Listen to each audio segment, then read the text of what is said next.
A wealthy man sees a needy boy dancing with his disabled daughter.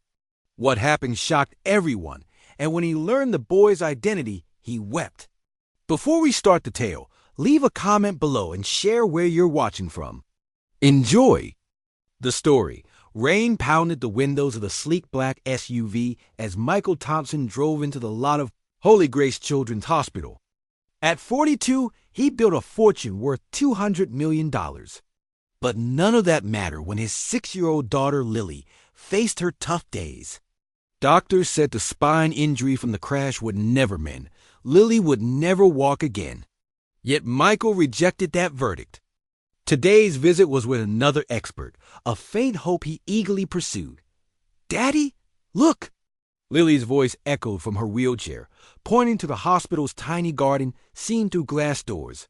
Michael looked and stopped short. There, twirling in the rain, was a young boy, no older than 7. His clothes were ragged and soiled, his dark hair plastered to his scalp.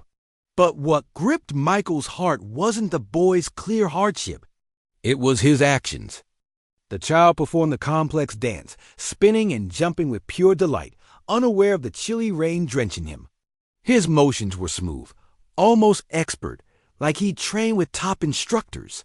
"He's amazing, Daddy," Lily murmured, her face pressed to the glass. "He moves like the angels in my dreams." Michael's throat tightened. His daughter hadn't shown joy in anything since the crash 6 months ago. She'd withdrawn into silence and sorrow no therapy could break. "Can we watch him?" Lily asked, her green eyes gleaming for the first time in months. Against his instincts, Michael pushed Lily outside under the covered path. The boy saw them and froze, his wide brown eyes filled with shock and fear. "I'm sorry, sir," he stammered, stepping back. "I wasn't troubling anyone. I swear, I'll go." "Wait," Lily called, her voice bolder than Michael had heard in months. "Please stay. Your dancing is like magic." The boy paused, glancing between Michael's fine suit and Lily's wheelchair. "You like my dancing?" "I love it." Lily said plainly, "What's your name?" Jamie," the boy answered, still cautious, but no longer retreating. "I'm Lily.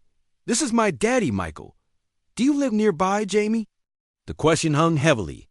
Jamie's eyes flicked to the alley behind the hospital, then back to Lily's kind face. "I live where the rain isn't too bad," Jamie said softly. Michael felt a pang in his chest. This child was homeless, likely for who knows how long. Yet he danced in the rain like it was the most natural thing. "Jamie," Michael said, surprising himself, "would you like to come inside where it's warm?"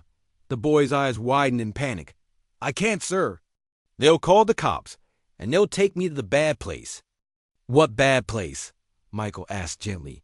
But Jamie was already retreating, shaking his head wildly. "I gotta go. Sorry I bothered you and the nice girl." "You didn't bother us," Lily called desperately. "Jamie, please." But the boy vanished into the alleys behind the hospital, leaving Michael and Lily staring in stunned silence. As they sat, Michael noticed something shiny in the puddle where Jamie had danced. He picked up a soaked photo. When he flipped it, his heart stopped. It showed a younger Jamie, maybe 5, beside a woman with blonde hair and green eyes like Lily's. At the bottom, in faded ink, were the words, "Jamie and Mommy, Christmas 2019. Michael's hand shook as he stared because the woman looked exactly like someone he thought was gone forever. Michael gazed at the photo until his eyes stung.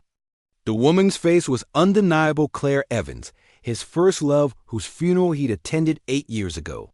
But the photo's date said Christmas 2019, 3 years after her supposed death. The rain had ceased, but Michael's mind was in turmoil. He stood at his study window, staring at the Seattle skyline, lights blurring through unshed tears. Lily had finally slept after hours of talking about the magical dancing boy. It was the first time since her accident that she'd shown true joy. Her laughter had filled the house tonight, a sound he thought was gone forever. But now, holding this impossible photo, Michael felt his world unraveling. Claire Evans, the woman he'd loved with youthful passion, the one his family deemed unfit for a Thompson, the one who'd left him with tears and pride intact. He'd been 25, fresh from Yale Business School, heir to a shipping empire, and full of ambition.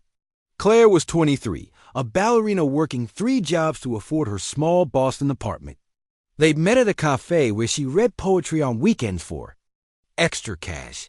He'd fallen for her voice before seeing her face. For 2 years, they were inseparable. Michael had loved her with the reckless passion of someone never denied anything. He'd planned to propose, bought a ring, dreamed of a future filled with her grace. But his father, Edward Thompson, had other plans. "She's not our kind, Michael," he'd said in one of their last talks.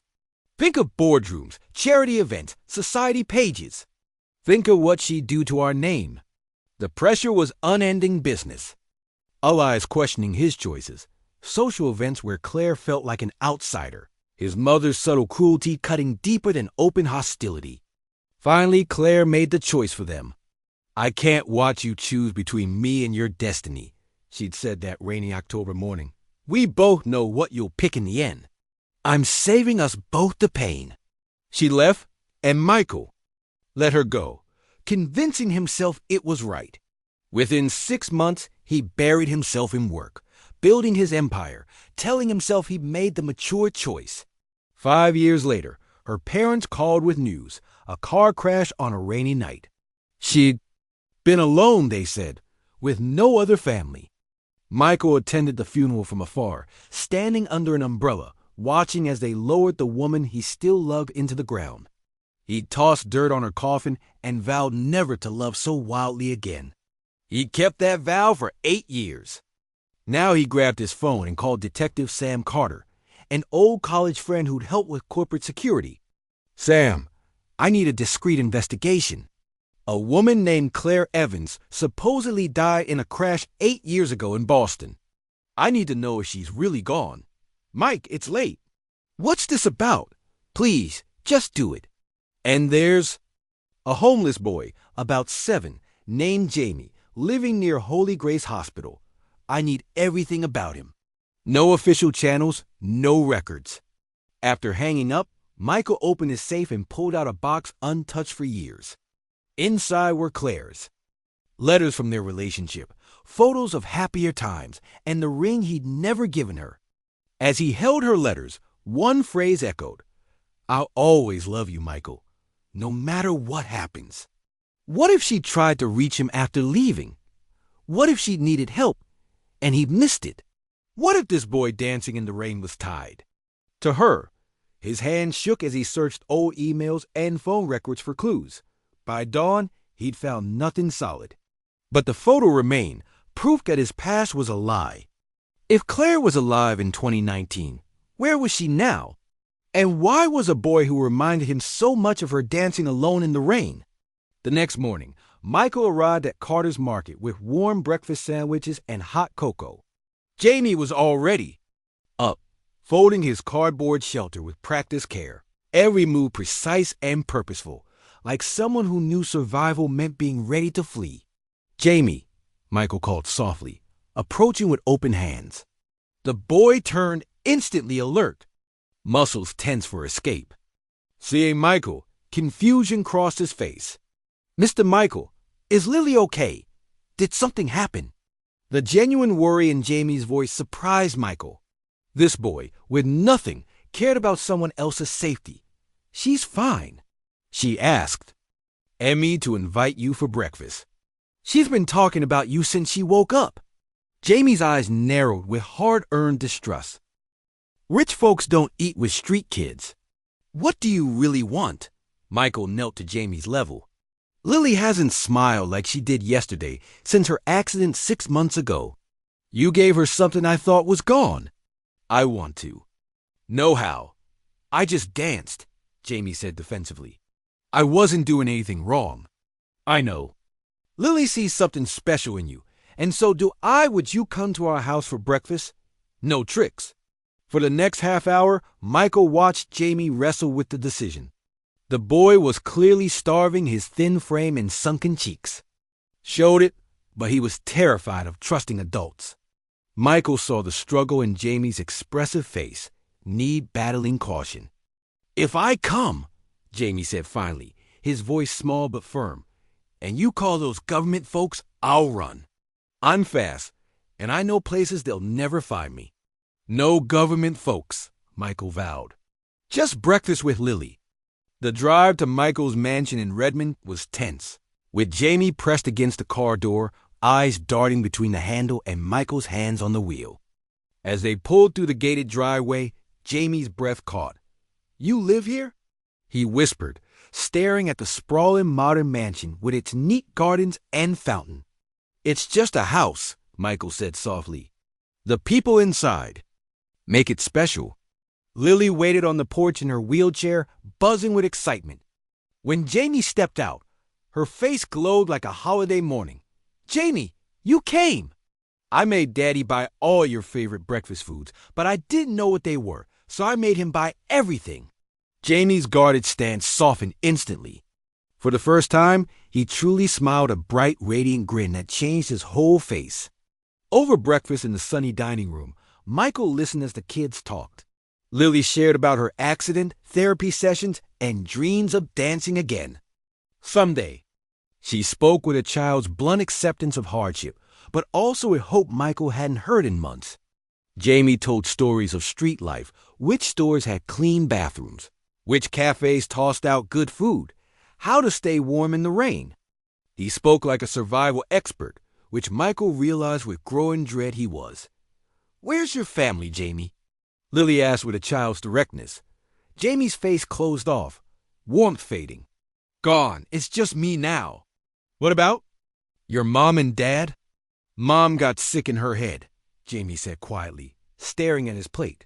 "She'd forget things, sometimes forget me. She'd look at me like I was nobody. One day, she forgot so much she didn't come back." Michael felt a cold weight in his stomach. "Jamie, what was your mom's name?" The boy hesitated, glancing between Michael and Lily, as if weighing the risk of sharing. Finally, he whispered, "Claire Evans. She was a dancer before I was born." The fork slipped from Michael's hand, clattering loudly in the silent room. Over the next week, Jamie became a constant presence in the Thompson household. Michael convinced him to stay temporarily while they sorted out his situation, though Jamie kept his few belongings in a backpack by the door and checked the window locks his first night. What stunned Michael was Lily's transformation. His daughter, who barely whispered since her accident, was now laughing, planning games, and insisting Jamie teach her to dance from her wheelchair. The house, once like a tomb, was alive with children's voices. "It's all about the arms and the heart," Jamie explained patiently, showing graceful moves Lily could mimic from her chair. "Dancing isn't about legs. It's about feeling. My mom taught me that. She said angels don't have legs, but they dance best in heaven." Michael watched from the doorway as Lily tried the flowing arm motions Jamie showed her. Her face glowed with focus and joy, more alive than since before. The crash. For the first time, she looked like a child, not a patient. But Jamie stayed wary around Michael, polite and grateful, but keeping an invisible wall between them, as if waiting for betrayal. "He doesn't trust grown-ups," Lily explained during a father-daughter talk. "He says they always leave, lie, or call the bad people. But he trusts me because I'm like him." "How are you like him?" "We're both broken," she said simply, "but in different ways. Together, the broken parts don't matter as much." That afternoon, Michael made a bold choice. He called his lawyer, investigator, and security chief, giving them one task: find everything about Claire Evans' life after her supposed death, hospital records, Social Security, anything to explain how a dead woman appeared in a photo with a homeless child. But it was Mrs. Lee, the elderly woman running the noodle shop behind Carter's Market, who gave the first clue.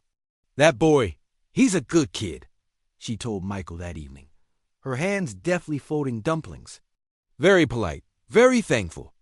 His mom brought him here 2 years ago. Sick woman, very sad, Once beautiful, I think, but the sickness took everything. What sickness? Mrs. Lee tapped her temple. Her mind. She'd forget things, get lost. Sometimes didn't know. The boy at all. Looked at him like a stranger, asking who he was. Broke my heart, seeing that little one try to help her remember. Michael's chest tightened. What happened to her? Mrs. Lee's face grew sad. She collapsed here one day by the counter. Ambulance took her. Boy tried to follow, but they said he wasn't family, couldn't come. They asked for papers, birth certificates, but he's just a kid with nothing. He's been on the street since, waiting for her to return. Which hospital? Holy Grace, same place you saw him dancing in the rain. Dr. Susan Hart, Holy Grace's chief administrator, was a woman in her 50s with kind eyes and a tired look from seeing too much pain. She pulled a thick file with hesitation, her fingers tapping nervously. Mr. Thompson, this is confidential medical information. I'm sharing it only because of your generous donations to this hospital and your clear intent to help this child. Michael leaned forward. I understand. Just tell me what happened to Claire Evans. Dr. Hart opened the file, revealing medical notes and photos. She was admitted 18 months ago with severe early-onset dementia, worsened by drug-induced psychosis. She arrived confused, with no ID, asking for someone named Michael, saying she needed to find him before she forgot everything. Michael's chest tightened. What did she say exactly? Per the intake notes, she was agitated, repeating, Michael needs to know about the boy, and I must tell him the truth before it's gone. She mentioned a son, but social services found no record of any child. The boy you described, there's no documentation of him in our system, though he lived with her. Mrs. Lee at the noodle shop confirmed it. I believe you, but without birth certificates or custody papers, he wasn't recognized as her legal child. When she was moved to long-term care, there was no family listed, no contacts. She became a ward of the state. Michael felt ill. Where is she now? Dr. Hart's face grew graver. Mr. Thompson, Claire Evans died 6 months ago. The dementia advanced quickly, as it often does in early-onset cases. In her final weeks, she kept asking about her little dancer and someone named Michael who'd fix everything. The room spun around Michael. Claire had been alive, sick, and died while he built his fortune nearby. Jamie had been alone on the streets for 6 months, waiting for a mother who'd never return. There's more, Dr. Hart added, pulling sketches from the file. In her lucid moments, she drew these. Michael's hand shook as he looked at detailed drawings of a young boy dancing, a man in a suit with familiar features, and a girl in a wheelchair. The art was skilled, clearly by someone trained. At the bottom of one sketch, in Claire's familiar handwriting, were the words, Michael will understand. Michael will care for them both. Love finds a way. She drew the wheelchair girl. Months before you brought Lily here for therapy, Dr. Hart said quietly, the staff found it uncanny. She seemed to know things she shouldn't. Michael stared, his mind spinning. How had Claire known about Lily? How had she drawn them? Together? Dr. Hart continued. I need everything Claire's personal items, medical records, anything to explain this. There wasn't much. Some clothes the state discarded, a few unsent letters. She paused, pulling another document. This might interest you. She had a DNA test done before she died. The DNA results sat on Michael's desk like a loaded gun. He'd stared at them for an hour, unable to grasp their meaning. Ordered by Claire, in a lucid moment, the results were clear. Jamie was Michael's biological son. A note from Claire, in her shaky handwriting, read, for Jamie's father, if you're reading this, I'm sorry, I never told you. I feared you wouldn't want us, but he's yours, Michael. He has your eyes, your strong jaw, your kind soul. Please love him as I couldn't teach him to love himself. Michael's hands trembled as he read a letter found among Claire's belongings. My dearest Michael, if you're reading this, my memory has failed, and Jamie has reached you somehow. I always believed he would. That boy has more of you than you'll know. Leaving you was the hardest thing I did. I was young, proud, scared. 3 months after leaving Boston, I learned I was pregnant. I wanted to call you countless times, but your mother made it clear I was never to contact your family. I thought you were better off without us. I tried to raise him alone, Michael. I did my best, but this illness in my mind is stealing everything. Some days, I don't know his name. Some days, I see this brilliant, beautiful child and think he's a stranger. It's killing me slowly and scaring him. But even as I forget, I remember how you held me when I was afraid, made me feel worthy of love. That's what Jamie needs now.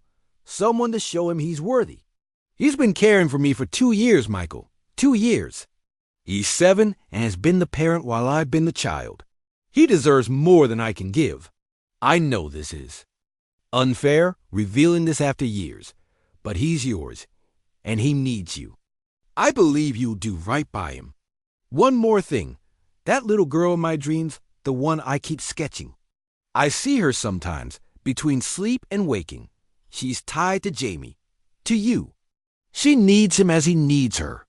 Call it a mother's instinct, or a sick mind's ravings, but trust it.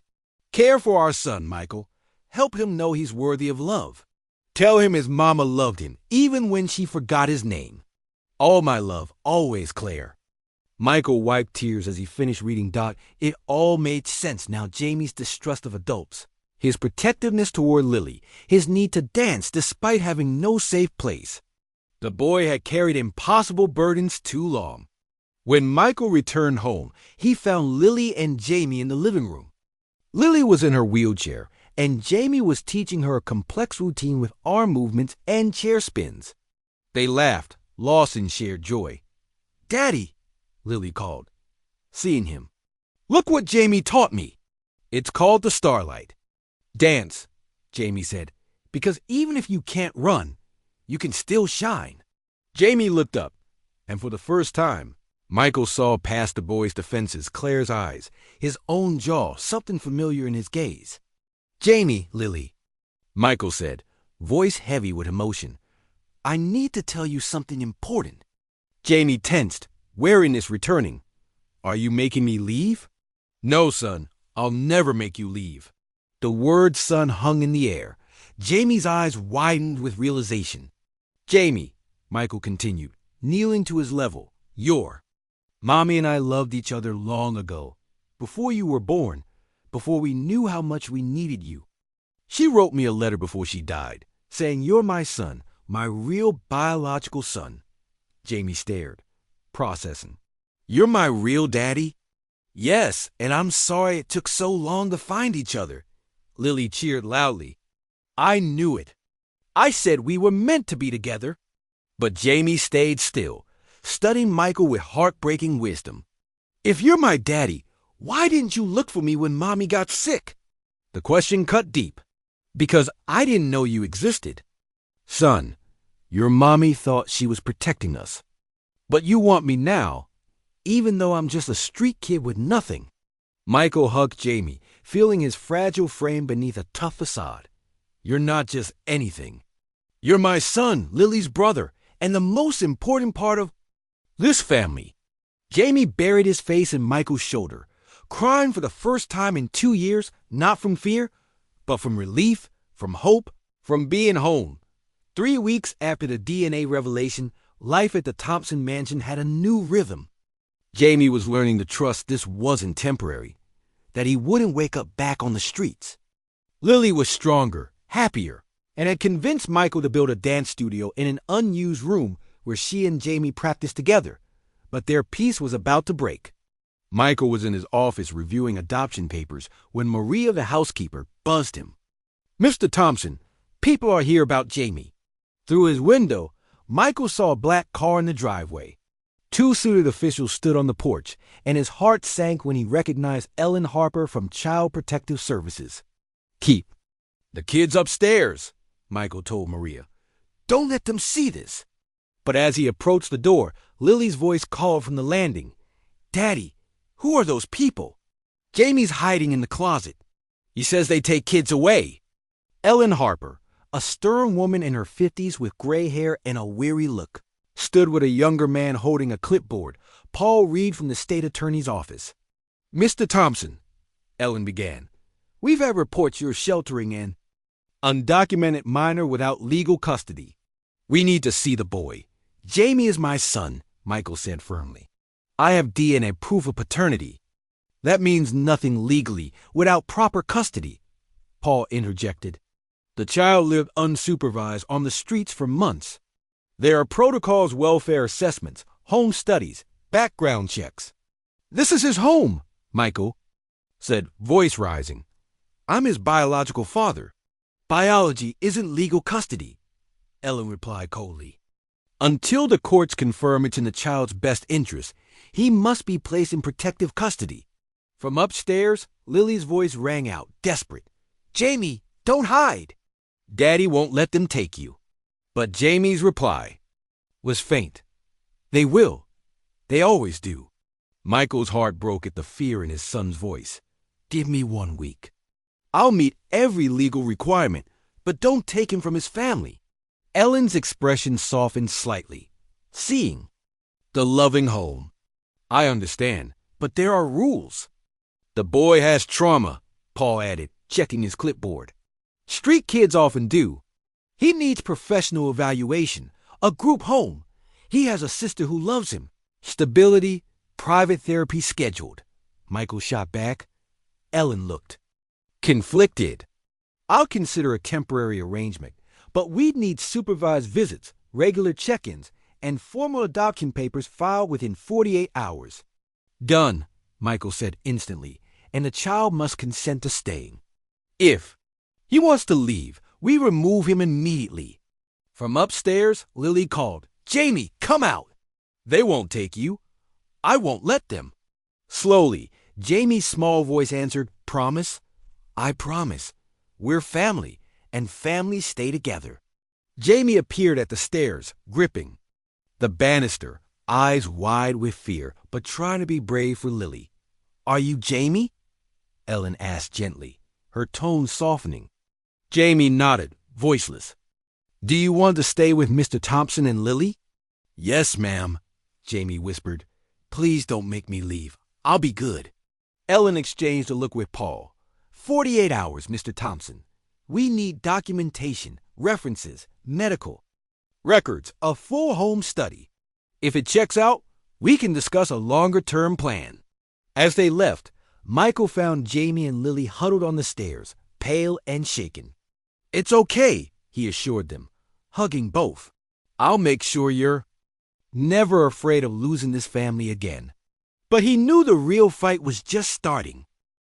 The next morning brought an unannounced visitor, Michael's mother, Eleanor Thompson, in her silver Bentley. At 70, she was formidable, with sharp gray eyes and a commanding presence. She hadn't visited since Lily's accident, citing the emotional strain. Michael, she said sharply, entering his study, we must discuss this situation. If you mean my son, his name is Jamie. Eleanor's lips tightened. Don't be theatrical. I've spoken to our lawyers. This adoption could ruin everything your father and I built. The publicity. I don't care about publicity. You should. Thompson Enterprises' reputation relies on stability, tradition, family values. What will the board think of you taking in a street child with dubious origins? There's nothing dubious about his origins. Jamie is my biological son, Eleanor waved dismissively. With that dancer woman? Really, Michael? I thought we settled this years ago. Her name was Claire Evans, Michael said through clenched teeth. An incredible woman who raised our son alone while I played corporate games. She was an opportunist who saw a chance. She was dying, Michael exploded. Dying of dementia at 30, alone, confused, while our son lived on the streets because I was too proud and you were too biased to let me love her properly. Eleanor flinched. Lower your voice. The children might hear. The children have names Lily and Jamie, your granddaughter and grandson. Lily is family. This boy is a problem. Jamie is my son, your grandson. whether you accept it or not. From the doorway, a small voice spoke. Mr. Michael, Mrs. Eleanor. Is everything okay? Jamie stood, holding Lily's hand, eyes wide with concern. Eleanor looked at him coldly. So, you're the boy causing all this trouble? Jamie straightened. I'm sorry if I'm a problem, ma'am. I can leave if you want. Jamie, Lily said fiercely, you're not going anywhere. Tell her, Daddy. Michael knelt, hugging Jamie. You're my son, and this is your home. No one makes you feel unwelcome here. Eleanor's expression softened slightly, perhaps seeing Michael's resolve in Jamie's eyes. The boy has manners, at least. He has more than that, Michael said. Courage, kindness, strength beyond most adults. I can dance too, Jamie added quietly. I've been teaching Lily. She's really good. For a moment, Eleanor's guard dropped, showing curiosity. You dance like your mother? Jamie nodded. She taught me before she got sick. She said dancing was how we speak to God when words fail. Eleanor studied him. Show me. Mother, Michael began. Show me this dancing that's so important. Jamie hesitated, but Lily squeezed his hand. Come on, Jamie. Show her the starlight dance we practice. What followed was 5 minutes of pure wonder. Jamie. And Lily moved in perfect sync, Jamie's fluid grace complementing Lily's precise arm motions from her wheelchair. They danced as if they'd been partners forever, creating beauty from their limits. When they finished, Eleanor was silent. Finally, she said, that was passable. From Eleanor Thompson, passable was high praise. Mrs. Eleanor, Jamie said politely, would you stay for lunch? We're having grilled cheese and tomato soup. Lily says it's your favorite. Eleanor looked surprised at the natural invitation. I suppose I could stay briefly. As they walked to the dining room, Michael heard her ask Jamie, what else did your mother teach you? For the first time, Eleanor sounded curious. Not critical. Detective Sam Carter arrived at Michael's downtown office with a thick folder and a grim look. They'd been friends since college, and Sam had never looked so troubled. Mike, this will change everything. Are you sure you want to know? Michael set down his coffee. After all this, I need the truth. Sam opened the folder, revealing police reports, hospital records, photos. Claire Evans didn't die 8 years ago. It was staged. Someone with deep resources made her vanish from official records while keeping her alive under a false identity. What? Who would do that? Your father, Edward Thompson, faked Claire's death. The words hit like a blow. Impossible. Sam showed a bank statement. Payments to a private investigator, a funeral director, a doctor specializing in false identities for witness protection, all tied to your father's accounts. Michael stared, his world tilting. Why? Because Claire was pregnant when she left Boston. She tried to contact you 6 months later, but your father intercepted the letters. He ensured she never reached you. Sam showed copies of Claire's letters, dozens addressed to Michael, never sent. My dearest Michael, one began. I don't know if you'll read this, but I had to try. I'm pregnant. The baby is yours, and I love him already, though he's tiny. I know you have your world, one I never fit into, but you deserve to know. She tried to tell me, Michael whispered. Your father learned of the pregnancy through a private investigator he'd hired to watch her. He feared the scandal, the damage to the family name, so he made her disappear. The funeral, the death certificate, all fake. Claire was moved to Seattle as Claire Johnson. Your father's people gave her a small apartment, minimal income, but she was trapped. If she contacted you or anyone from her past, the support would. Stop. Michael felt sick. She was in Seattle all this time while I was here. It gets worse. When Jamie was born, she tried to register him as James Michael Thompson. Your father's people blocked it. The boy has no legal identity because your father ensured he couldn't be traced to you. Sam showed a hospital record from Claire's admission 18 months ago. When Claire developed dementia, your father's payments stopped. She was alone, confused, with a 6-year-old and no support. They lost the apartment, the medical care. That's when they ended up on the streets. Michael's hand shook. My father let my son live on the streets to avoid a scandal. There's more. Your father knew about Jamie. He had reports on Claire's condition, the boy's situation. He knew your son was homeless and did nothing. Rage filled Michael like never before. His father had stolen 8 years he could have had. With Claire and Jamie condemning his grandson to poverty to protect the family name. There's something else, Sam said. Child Protective Services visit wasn't random. Someone tipped them off about Jamie from an internal number at Thompson Enterprises high-level access. Someone in your company is trying to have. Jamie removed. Michael stood, his chair crashing back. I need to get home now. Mike, whatever you're planning, my family's been under attack for 8 years and I didn't know. It stops now. His phone buzzed with a text from an unknown number. You can't protect them forever. Some secrets are too dangerous. The war for his family was far from over. Michael burst home to chaos. Lily was crying in her wheelchair as Mrs. Carter, the housekeeper, tried to comfort her. Jamie was gone. Where is he? Michael demanded. They took him, Lily sobbed. Those people came back with papers and took Jamie. Mrs. Carter looked stricken. Mr. Thompson, I couldn't stop them. They had a court order citing new concerns about the boy's safety. Jamie fought, but Michael's phone rang his mother's number. Michael, Eleanor's voice trembled. I need to tell you about your father, what he did. I know, Mother. Sam Carter told me everything. Not everything, she broke. I helped him, Michael. I helped fake Claire's death because I thought I was protecting you.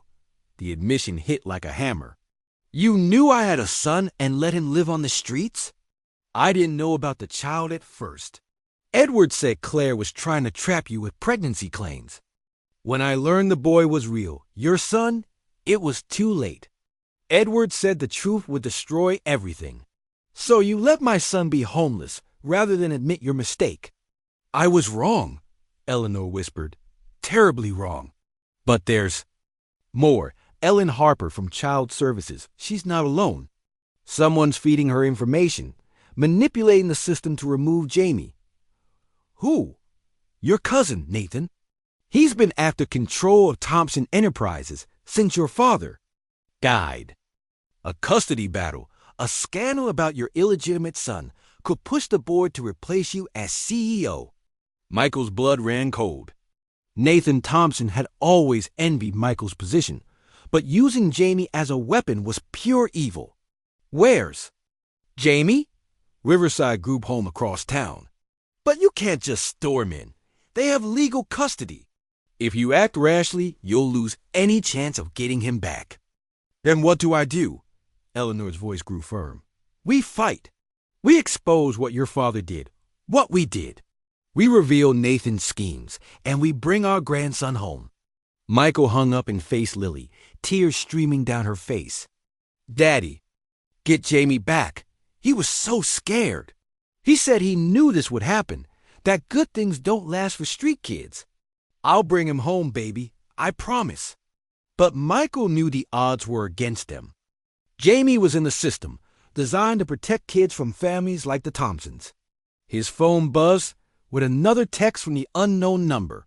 Custody hearings are unpredictable, especially when family secrets surface. Think you can win? Michael realized Jamie's removal was just the start.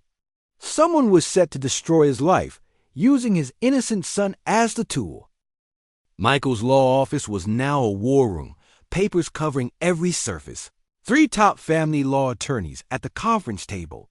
It had been 2 days since Jamie's removal, and Michael hadn't slept. James Holt, his security chief, entered. Grimly, Boss, I found a leak source.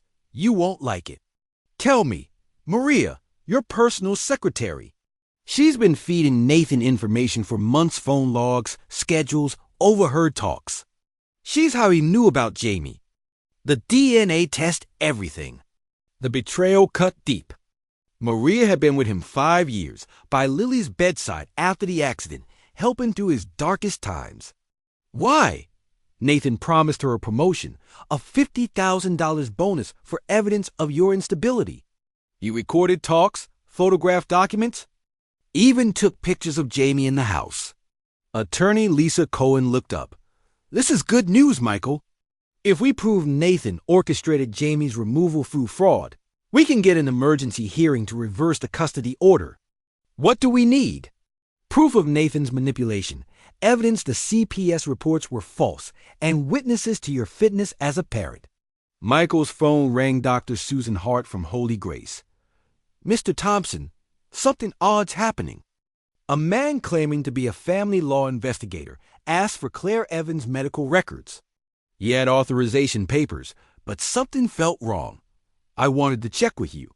What did he look like? 40s, fancy suit, very entitled. Kept saying he needed the records for a custody evaluation involving Claire's son. Michael's blood boiled. Nathan was digging into Claire's medical history to use against Jamie in court.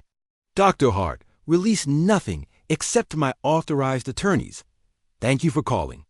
He turned to his team. We go on the offensive.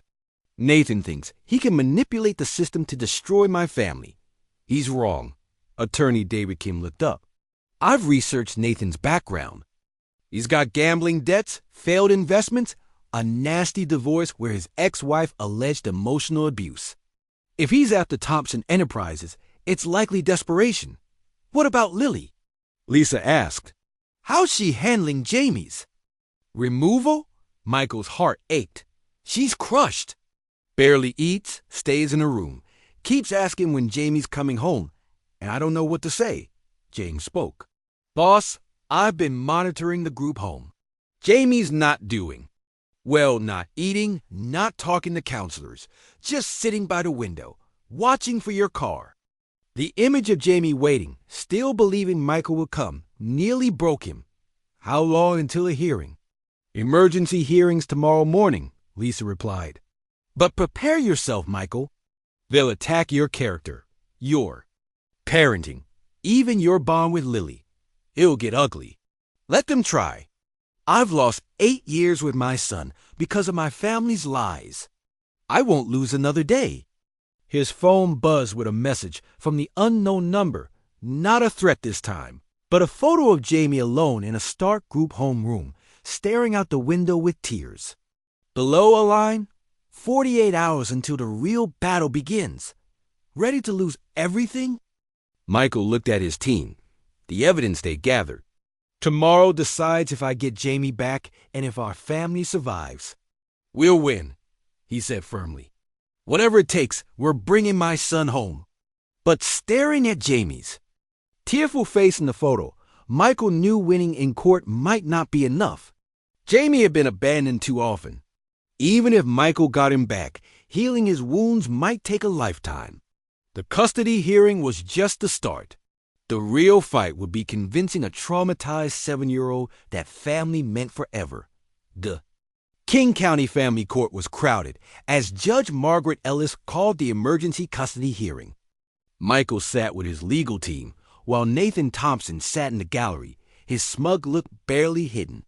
Across the aisle, Jamie sat between 2 social workers, looking tiny in ill-fitting clothes. When Jamie's eyes met Michael's, his face softened with hope and fear. He mouthed at Daddy, and Michael gripped the table to stay seated.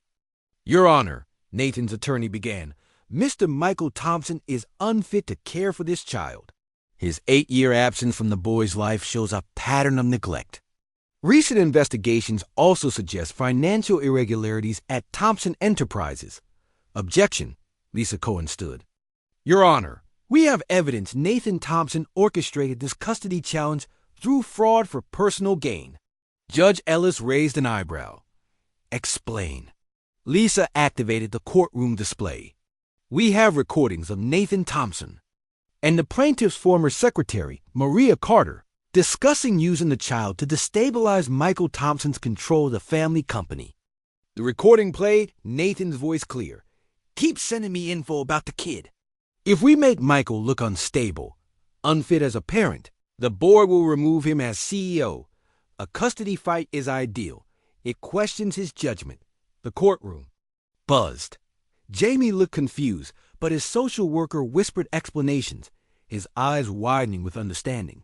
Further, Lisa continued, we have evidence Nathan worked with individuals at Child Protective Services to fabricate concerns about the child's welfare. She showed bank records of payments from Nathan to Ellen Harper's account, timed with CPS visits and reports. Judge Ellis' expression darkened. Are you alleging corruption in the child protective system? We're alleging a desperate man manipulated the system for personal gain, using a traumatized child as his weapon. Nathan's attorney looked rattled as Nathan whispered frantically. Your Honor, David Kim stood. We have testimony from Mrs. Eleanor Thompson, the child's grandmother, confessing to the family's past actions. Eleanor took the stand with dignity, hands trembling. At 70, she looked her age. Your Honor, 30 years ago, my husband Edward Thompson and I made a grave error. We learned our son Michael had fathered a child with a woman we deemed unfit. Instead of supporting them, we staged an elaborate deception. The courtroom fell silent. We faked the mother's death, relocated her under a false identity, and ensured Michael never knew about his son. For 8 years, we let our grandson live in poverty, then on the streets, rather than admit our wrong. Judge Ellis leaned forward. You're confessing the fraud, conspiracy, and child endangerment. Yes, Your Honor, I also testify that my nephew Nathan knew these facts and used them to manipulate this custody case for financial gain. Nathan stood. She's lying. She's senile, protecting her son.